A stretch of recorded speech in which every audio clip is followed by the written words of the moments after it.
ঘন কুয়াশায় এক্সপ্রেসওয়েতে ৭ যানবাহনের সংঘর্ষ, আহত ৫। পকেট ভারী করতে ব্যস্তদের তওবা করতে বললেন অতিরিক্ত আইজিপি। এমন কাজ করা উচিত নয়, ক্ষমতা গেলে পালিয়ে যেতে হয় বললেন জামায়াত আমির। এবং সর্বশেষ জানাবো, হিসাবহীন সম্পদের মালিক সাবেক আইনমন্ত্রীর এপিএস জীবন। শুনছিলেন সংবাদ শিরোনাম, এবারে বিস্তারিত। ঘন কুয়াশায় এক্সপ্রেসওয়েতে ৭ যানবাহন সংঘর্ষ, আহত ৫।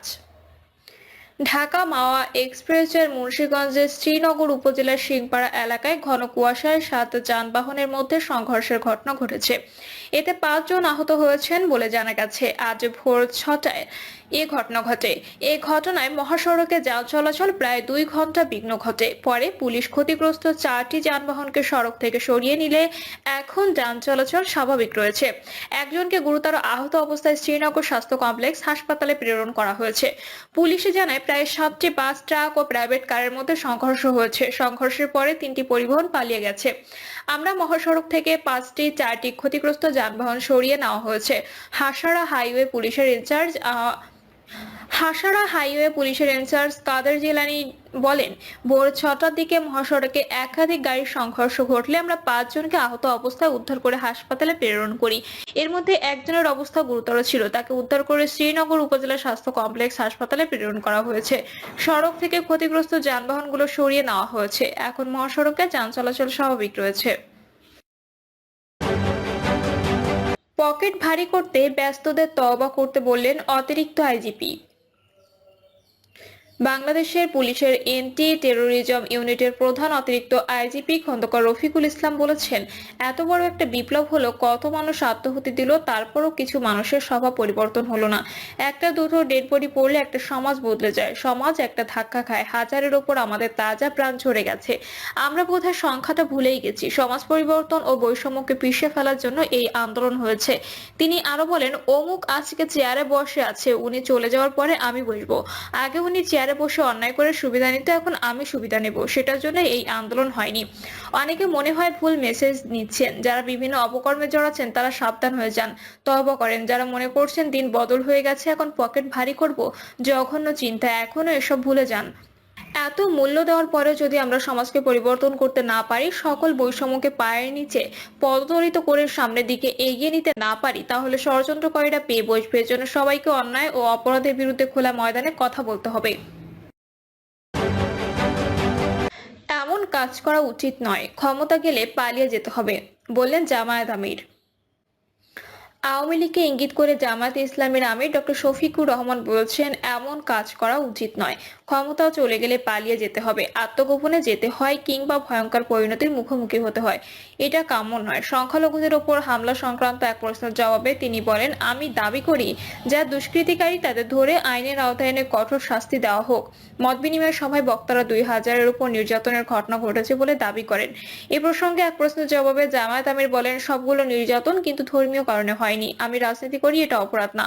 যে ধর্মের মানুষ হই না কেন, এদেশের নাগরিক হিসেবে আমার রাজনীতি করার অধিকার আছে। কিন্তু রাজনীতির সঙ্গে যদি সন্ত্রাস করি, সন্ত্রাসের কারণে যদি আমার উপর কিছু আসে, এটাকে ঠিক ধর্মের সঙ্গে কিন্তু মেলানো যাবে না। আমরা সেগুলোকে পরখ করে যদি দেখব অনেকগুলো রাজনৈতিক কারণে ঘটেছে। যারা রাজনীতি করবেন তাদের আরো সতর্কতা অবলম্বন করা উচিত মন্তব্য করে তিনি বলেন, রাজনীতি যারা করবেন, তিনি যে দলেই হোক, যে ধর্মেরই হোক, তাকে সতর্ক করে রাজনীতি করা উচিত। এমন কোনো কাজ করা উচিত নয়, আমি ক্ষমতা থেকে চলে গেলে হয় আমাকে পালিয়ে যেতে হবে, না হয় আমাকে আত্মগোপনে যেতে হবে, না হয় আমাকে একটা ভয়ঙ্কর পরিণতির মুখোমুখি হতে হবে। হিসাবহীন সম্পদের মালিক সাবেক আইনমন্ত্রী এপিএস জীবন।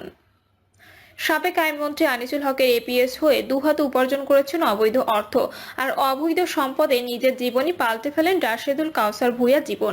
এলাকায় মাদকের কারবার থেকে শুরু করে ভারতীয় গরু পাচার, টেন্ডারবাজি এবং বদলি বাণিজ্যের একছত্র নিয়ন্ত্রণ ছিল তার। ব্রাহ্মণবাড়িয়ার কসবা ও আখাউড়া দুটি উপজেলা মিলিয়ে ব্রাহ্মণবাড়িয়ার ৪ আসন।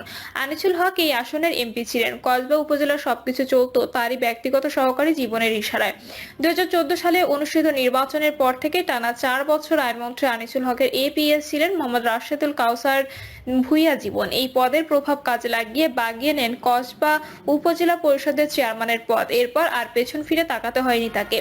উপজেলা চেয়ারম্যান থাকা অবস্থায় বাগিয়ে নেন কসবা উপজেলা আওয়ামী লীগের সাধারণ সম্পাদকের পদ। এই দুই পদে থেকে ক্ষমতার অপব্যবহার করে বুলেটের গতিতে করেছেন শত কোটি টাকার সম্পদ। আনিসুল হকের ছত্রছায়াতে কসবার একক শাসনকর্তা বলে যান তিনি।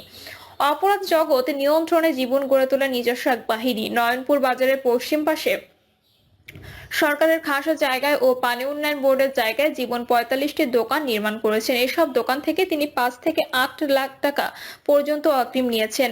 বায়েক ইউনিয়ন আওয়ামী লীগের সাংগঠনিক সম্পাদক ও কসবা উপজেলা মৎস্যজীবী লীগের সভাপতি উত্তম কুমার চক্রবর্তীকে দিয়ে তিনি এই টাকা উত্তোলন করেছেন।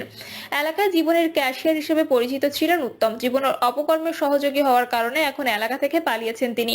চট্টগ্রাম বিশ্ববিদ্যালয়ের সাবেক ছাত্রলীগ ক্যাডার ও ক্যাম্পাসে খুনের দায়ে অভিযুক্ত স্থানীয় যুবলীগ নেতা আজমলের মাধ্যমে সীমান্তের উপরের সঙ্গে গড়ে তুলেছেন মাদক পাচার সিন্ডিকেট। ১০ বছর ধরে এই সিন্ডিকেট কোটি কোটি টাকার মাদকের কারবার করেছে।